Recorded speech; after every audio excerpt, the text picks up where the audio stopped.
Hello, welcome to my channel. My name is Stephanie Threed, and I wanted to come on here to talk to you guys about the first 6 months of me being a real estate agent here in Charlotte, North Carolina. I started on March the 1st, and as of today, it's 5 things that I had to do. Number 1, of course, is to find a brokerage. That was very hard for me because I really did not know what I wanted to do and what type of firm that I wanted to affiliate with. During school, we had a lot of people come and talk with us to kind of woo us to come and, of course, affiliate with their company. Before this journey of being a real estate agent, I was in the healthcare field for 30 years.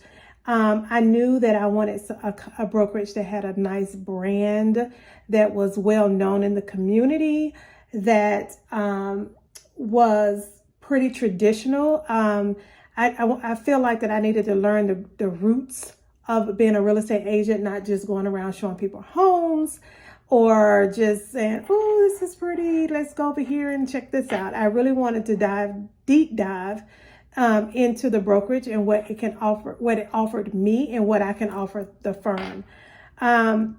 The second thing that happened here in North Carolina, we have to have, when we get our license, we are provisional agents, which means that we have to do 3 post-licensing classes to be a full broker within the first 18 months. You can take it immediately after school, which I did, after licensing, which I did, or you had up until 18 months to get it done.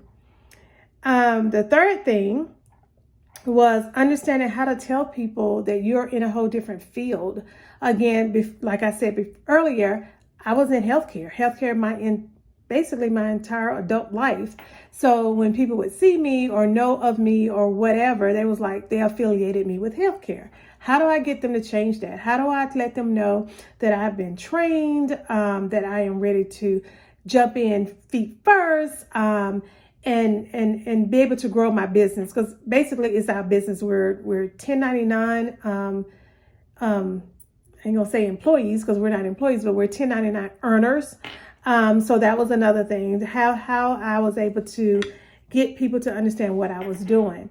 Next, I made sure I got involved. I got involved with the brokerage. I went to every sales meeting that happened, every person that came in vendor-wise, because that's another thing. As an agent, you have to have a vendor list for your clients. If they need an inspector or appraiser or whatever, you had to build that list.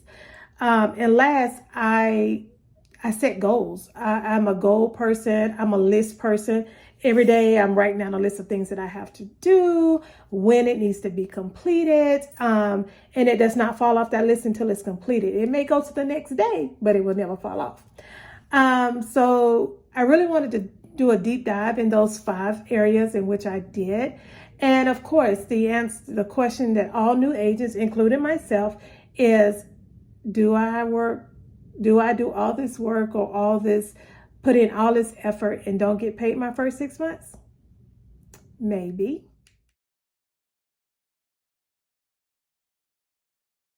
Let's talk about getting a brokerage. I did do a spreadsheet on all of the interviews I did to find a brokerage here. I wanted to make sure that I had a couple of questions answered. I had a template that we received from school of the important things to talk about when you go into to interview a brokerage, to see if you are a good fit or you want to be affiliated with them, because basically you're affiliated with the brokerage. I'm gonna keep looking over here because I kind of want to go over the spreadsheet that I had. So some of the things that I asked was, continuing education, what is it? Is it paid or is it part of the organization or affiliate contract per se?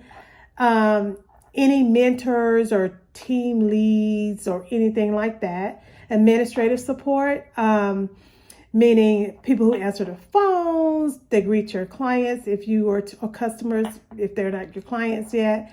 The meet at the office to see you and maybe have a buyer's consultation or a listing presentation or something of that sort. Any closing coordinators. Closing coordinator support was one of the things that I kind of wasn't wanting. Being new, I wanted to know everything. I wanted to know how to put the paperwork in, what I needed to collect, all of that good stuff. I kind of didn't want a closing coordinator. They also help you schedule the inspection or appraisals when you have a listing and things of that nature. So that was that. I also wanted to know some of the split. What is your split? 70-30, 50-50, which there are things out there like that. Brokerages out there like that. What is the split? Then I wanted to know what the cap rate was. That was a new term for me.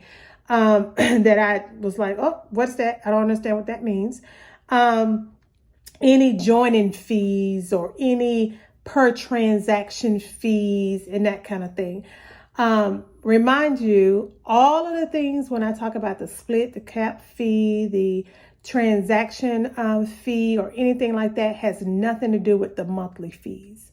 What is the success rate of your new agents? That was number one. I wanted to know what your record was. Help me understand what my probability to get past that. I think the statistics say something about most new agents quit before their third year, I think is what it was. But anyway, what was the lead program to get new leads, referral? Is there a referral program affiliated with the organization? Because you can actually be just a referral, you can actually be a referral agent only and still make commission on stuff that you haven't even done. You're connecting a ready, willing, and able buyer with a great agent and you get a referral fee. I like that. The broker in charge, or BIC for short, are they in the office? Is it virtual? Do they know you? You know them? Will you ever see them? That kind of thing. That's kind of important to me. I'm kind of traditional, as you can tell by now. Again, are there monthly fees? The location. How far do I have to drive to the office? Oops, I'm moving the camera. How far do I have to drive to the office? It's one of the things that I was really looking for. I need convenience at this point in my life. And then any notes that I took from the conversation that we had. I did fill out this for everybody. I put it all together and I just looked at it and said, what's most important? My most important, or the reason why I chose my brokerage, is number one, location. How close it was to my home. I knew that I would have to go in to print out listing presentation, buyer consultations. I would need to meet clients there, customer clients, whatever there. I wanted the office to have certain aesthetics with it.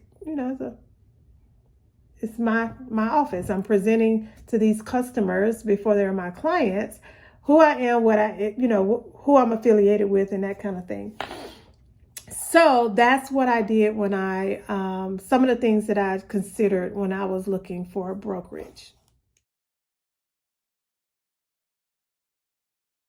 The next step that I took my first 6 months as a real estate agent was to become a full broker. In North Carolina, when you get your real estate license, you are considered a broker. You're considered a provisional broker. In order to get the provisional off of your license, you have to take 3 post-licensing classes within the first 18 months of being licensed. One of the things that I really wanted to do was to make sure that I got that off fairly quickly. You don't have to wait.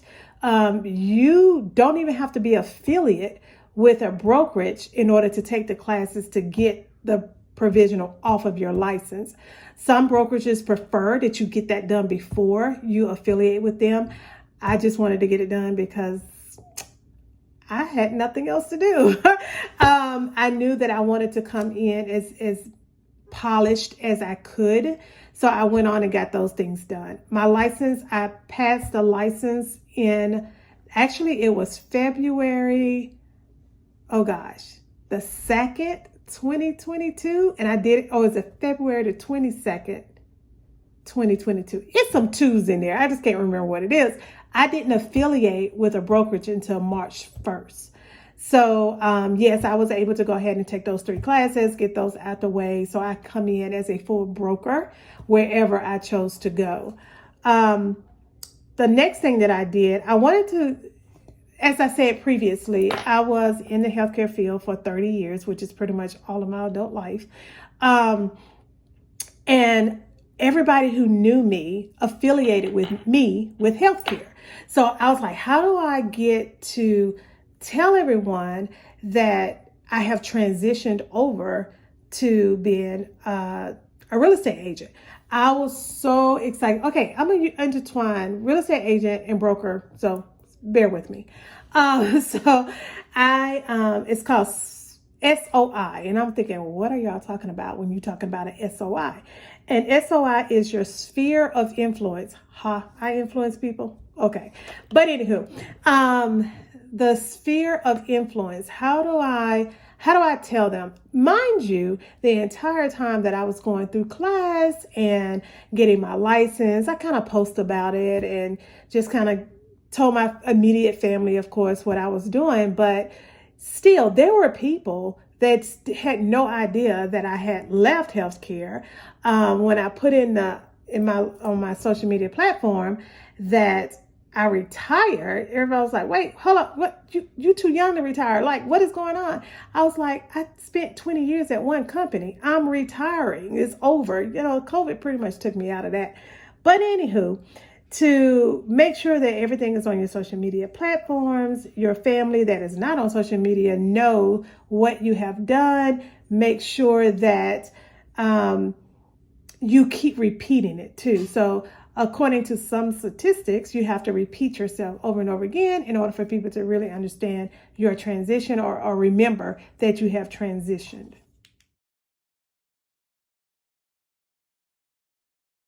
The next thing that I did, I made sure that I got involved at the brokerage in which I chose. I made it a point to go to all the sales meetings, all the vendor activities. I started doing open houses with other agents, just to kind of get myself out there and see the process and how you're supposed to complete those. I wanted to make sure that I was visible in the office. I sent out we had a shared site. I can't think of the name of it. SharePoint site, actually, that you can introduce yourself, tell them what your experience is or not, kind of your background and what your goals are, what you would like to accomplish being a real estate agent broker with the company. They would give you opportunities to do phone duty, I guess you would call it, or opportunity days is another word they use for it. And what you do is sign up for the calendar and tell them that, hey, I would like to do some opportunity days, and it's broken up into 4-hour increments. So you start, if you do the AM shift, it's 8:30 to 12:30. If you do the afternoon shift, we're actually 8:30 to 1. And then if you do the afternoon, it's 1 to 5. And then we also have someone that takes over, from 5 to 8:30 in the morning. If you get Fridays, you have the whole weekend. So Friday at 5, if you get it for the weekend, you have Friday 5 to Monday 8:30 when the next AM person signs on. You do not have to be in the office for this. It's something that it's a phone system they have where they'll give your number, roll the office phones to your cell number, or whatever number you would like them to roll it to. I did get good conversation with some clients or customers that called in to kind of see what they want. I would look the interest up on MLS, tell them how much it is. Sometimes they wanted to see it, and I was like, okay, great, let's set a time for me to meet you at the property. open up the door for them. I would also get some relocation people that will call in to say, hey, I'm looking for an agent. I am moving to your area in 2 months or whatever. I can actually keep those referrals. I can keep anything that I answer the phone on, or if, say, they want a commercial property. I'm not in North Carolina, we have one license. It's a broker license. I could do commercial, technically, residential or whatever, but it's extra training, extra knowledge that you would have to get to do commercial. So I can refer that person out, get a referral fee to some brokers that's in our office that kind of specializes in commercial, or at least have experience with commercial properties or investment properties. I can do the same thing. I can always refer. Anytime I refer a willing, able buyer to an agent, I can actually put in a referral to get a referral fee from that. And the last thing that I did before actually starting the real estate process is put down some goals. I started it from the date that I got licensed, so it had to be 2/11/2022. I said, okay, I wanted to complete my post licensing by April the 30th, which I did. I had to find a brokerage by February 28th, which I did. I wanted to have my first closing by July 31st, 2022. Did I do that? And I wanted to make sure that I completed my sphere of influence list, to make sure I had a whole list of everybody that's in my cell phone, all the email correspondence I had previously just in my Gmail account that didn't have the phone numbers, and sent a huge blast out saying what I'm doing now, what I'm able to do, asking them for any referrals that they may have or anything like that. And I wanted to do that immediately. So I had that due date on February 28th, which I did.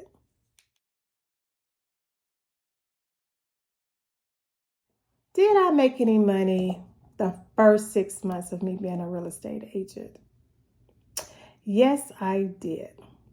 Remember when I told you we had opportunity days that we can answer the phone? I got a referral. I got a referral from a young agent in Florida that said that they had a client that was moving up to Charlotte, North Carolina. And they wasn't sure that they would like to purchase yet, but they absolutely needed a rental. Their job was moving them here. They don't know the area. So they were like, well, let me rent for a little while and then I'll let you know.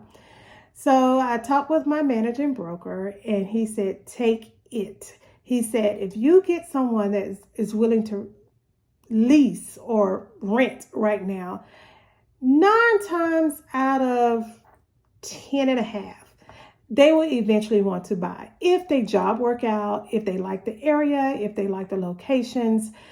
He said, take it, experience. So yes, I did. I took him.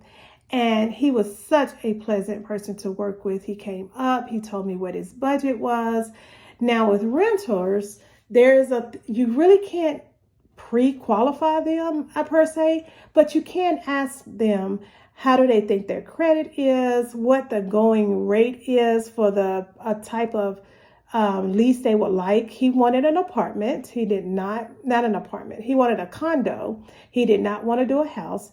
And so I ran his what his budget was per month, kind of did a quick search in Canopy, which is our MLS, to see what was out there at that time. I got him 2 months before he was to move to Charlotte. So I put him up on like a little drip or a search. So every day, anything that came up in his criteria would be emailed to him. He can kind of like what he, or heart it. Heart it. And then I can kind of get an idea of what he was looking for, what type of property he liked, what area he liked, even though he really didn't know the areas. So that helped the smooth transition when he actually came into Charlotte. Okay, so the rentals. the leases, whatever you want to call it. It's not a percentage, excuse me, it is a percentage, but it's nowhere near the percentage you would get if you were actually selling or buying a home. So his budget was, if I'm remembering right, was $1,350, no, $1,250 to $1,450 a month. Now, this young man came in when people were still purchasing well over listing price, given a really high due diligence, which is something in North Carolina that we do. It's a fee. I'm going to talk about that in another video. But anyway, so he came in a frenzy. So everybody who was getting priced out of the buying process were now leasing. So of course, the leases are going to match the market, which the market was probably $1,600 to $1,800 for a 2-bedroom, not a 3-bedroom in this market. I was like, oh my God, how am I going to find something for him? Well, we have student housing. We have different properties around the university here. We have owner rentals, I guess, where the person who owned the property just put it in MLS so that we can find a lease person for them. Okay, here's the commission for that. So he ended up getting a condo for $1,450 a month. Guess what my commission was? 20% of the full month's rent. I got $240. But hey, I have a completed listing, a completed transaction in our MLS. Okay, that was number one. Number two, remember that sphere of influence I was talking about? My mother-in-law said, hey, babe, I got somebody, from one of her friends, who would like to sell her house. So mind you, I got my license on February the 11th. I affiliated with my brokerage on March the 1st. I had my first transaction on, oh God, what was it? April the 30th, which was the rental. And then May, I had my first listing. Woo, I was so happy. So very happy. So very happy. Thank you, mother-in-law. So from that listing, I got the young lady who sold her house. Her brother contacted me, and he had 3 rental properties that he was trying to sell. So from that one sale, I received 3 additional listings. So, yes, you can do it in 6 months. Yes, you can make sure that you go with your training. Make sure you tell everybody and their mama that you are a real estate agent. Stick with it. Get involved. Put your name out there. Make sure that I wear little shirts I got from my favorite place, Amazon. It has real estate sayings on it. Like I will wear my realtor pin, which I don't have on, but anyway, realtor pin around the city. I am doing agent previews on properties that hit the MLS. You know, I go out there and I preview it. I have to know my market. I know the area in which I want to market. So I would definitely, everything that comes up in a certain zip code, I'm like, oops, it's a new property out there. Let me go check it out. So if I have 2 buyer clients right now. So sphere of influence, social media. Had a person reach out. Hey, I've been watching you. They do be watching you. I've been watching you, girl. I want to buy new construction. Okay, let's go out. Let's talk. I knew her. She trusts, no, and listened to me, and was an able buyer. And we went out, we went under contract, boom. 2 weeks later, hey, can I give your information to my sister? She want a new build. Oh, yes, let's say it. Please just give her my information. I just put her under contract on Monday.